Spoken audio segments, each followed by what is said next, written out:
Roxana for Diva. Today is day 81 of the 100-day challenge. It is Dementia Wednesday. I am sharing some information that I learned by reading an article that I found in Natural Awakenings. This is April's issue. If you have Natural Awakenings in your area, go ahead and grab it. It's a great resource for people that like the more organic lifestyle. And it's free. It's totally recyclable, and it's made with recyclable materials. Now, this one was made by Dr. Daniel Thomas. DOMS, has 30 years of experience, and is, he has a website called healthyandstrong.com. He also practices from, I believe, Mount Dora, Florida. Now, he got inspired with Earth Day and decided to make a video about the situation with Alzheimer's. And by Alzheimer's, I think he meant dementia. He just named it Alzheimer's for the purposes of the article. I think because everybody relates to Alzheimer's, not everybody relates to dementia itself. Sorry, and hair's driving me crazy. Now, the first thing he did is he named 10 interesting facts about this disease. Number one was, obviously, people are afraid of it. And that is true. People are terrified of it. I've lived with that fear for forever. So I started learning about it now, and that's why I'm sharing what I learned, because I know some people are still terrified of it. He also mentioned that it takes away your memory, every ounce of yourself, but he did mention dignity, and I kind of have a problem with that, because that's not the first time I hear somebody talking about, oh, you don't live a dignified life or whatever. If people are paying that much attention to you, that they know you have a disease and they don't have the heart to understand that maybe you're not as good as you used to be, they don't need to be in your life. And you don't need to concern yourself with that. That adds stress that you don't need. He also says that it is so devastating that doctors sometimes don't diagnose it. I have seen that happen. My father, when he was finding out information about a family member, he went to a doctor who went ahead and started talking about senility. Did not mention Alzheimer's once. In fact, he said it was not Alzheimer's to make my father feel better. Now, my father at the time was battling cancer, and I think the guy was just trying to make him feel better. Sorry, I'm trying to get a little more comfortable here. It's not going to happen. Anyway, and he kept giving these names in Spanish because we were in Puerto Rico at the time. And I went online, looked for every single one of the names he gave my father, and it turns out every single link linked to dementia. So, and linked to Alzheimer's. Number 3, it is now the number 1 fastest growing killer in the United States. It is the 6th leading cause of death between men and women in the United States. It is the number 1 killer of women in the United Kingdom. Hi, United Kingdom. Sorry, I'm giving you bad news. The next thing he mentions is that the changes usually start 20 years prior. And I've seen this because my family member 4 years ago, when I went to Puerto Rico, my family member was mentioning that she forgot stuff and that she wasn't sure if she could make it home all right. And we all saw that there was issues with memory, but we did not register dementia at all. It did not cross our minds. No, excuse me.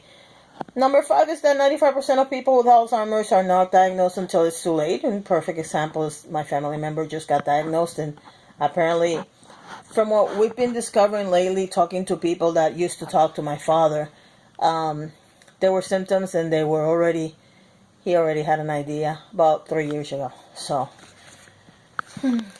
but none of her doctors, like her general doctor or family doctor, they never said, let's get her tested. And I find that a little odd, but I understand why. Now, brain degeneration now is starting as early as 20 years old, which means that our children and our grandchildren might experience Alzheimer's by the time they're 40.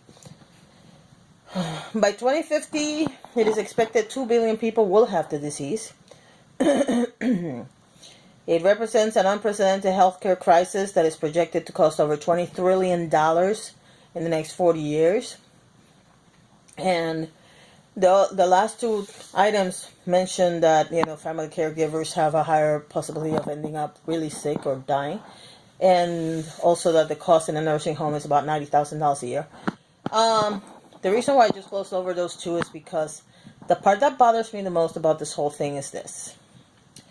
We are in the habit in the United States, and I don't know how it is in other countries because I don't live in another country. I live here, and aside from here, I lived in Puerto Rico, and Puerto Rico pretty much takes its cues from the United States.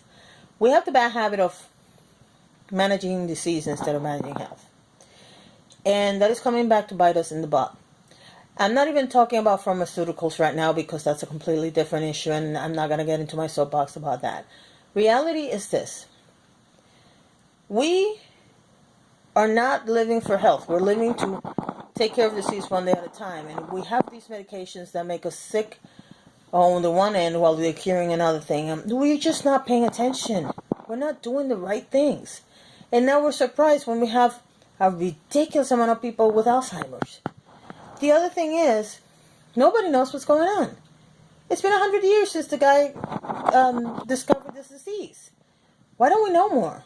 Because we didn't care. We went all with the sexy name, with the not sexy, but you know what I mean. Selling people on cancer is more effective than selling people on Alzheimer's.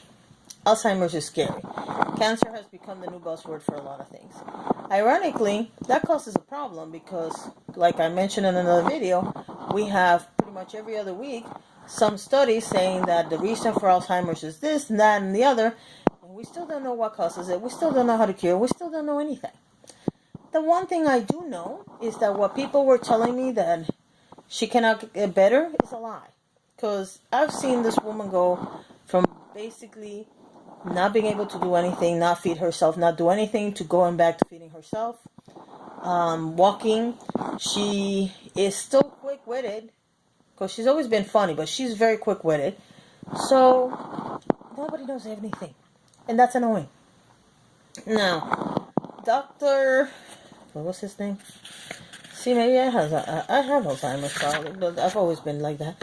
Dr. Daniel Thomas also mentioned the 5 steps that you need to take for yourself. And they are know, care, stop, do, and do more. Now, know means going, getting a SPECT scan, getting all your blood work done, making sure that you have your family history in check, and pretty much every disease under the sun can cause Alzheimer's, according to this, going back to the point that I keep saying that nobody knows what causes it. Then he says care. Once you know all the facts, you need to care about your brain. You need to stop. Step number 3. Stop doing the things that can hurt you, like a bad diet. I think it's funny that one of the things that he says to stop is cancer chemotherapy. If you have cancer, you're not going to stop chemotherapy. So, but that shows you again what I keep saying, that people don't understand that they cure one thing and kill the other one. So we're not doing the right things. Do. Number 4. Do more of the things that are good for you, like a good diet, exercise. It also mentions, I think it mentions at some point, eating 10 fruits and vegetables. And it's not a typo. He made the point of saying it's not a typo. And sleep 7 to 8 hours, drink a lot of water, take care of your stress, etc. And then number 5, do more. And at that point, well, he goes into go to your doctor, take care of yourself and whatnot. And if you're interested, you can go to him. Now, like I told you guys, everything I read, I'm going to share with you. But I have a couple of comments about this particular article. Number 1, one of the things he mentions as factors is the fact that you didn't go to college. I have a couple of things to say about that. I know a lot of really smart people that did not go to college. I also know a lot of people that use their brain every day and have not set foot once in a college environment. So that's baloney. Number 2, he is, if you know something is scary, which is the first point he made on the whole story, why are you scaring people even more? I think there's a lot that can be said about Alzheimer's and dementia. I think there's a lot of teaching that can be done. Scaring people more is not good. I don't know why we all want to scare people. Don't do drugs, don't do this, don't do that. We're scaring people more and we're not fixing the problem. What do I think is the solution? I don't know. Because I honestly don't know what this is. I mean, I know what it does to people. I'm seeing it on my family member, but I don't know. So if you have any ideas, leave your comments below. And if not, well, then I guess I'll see you tomorrow in the next video. Bye.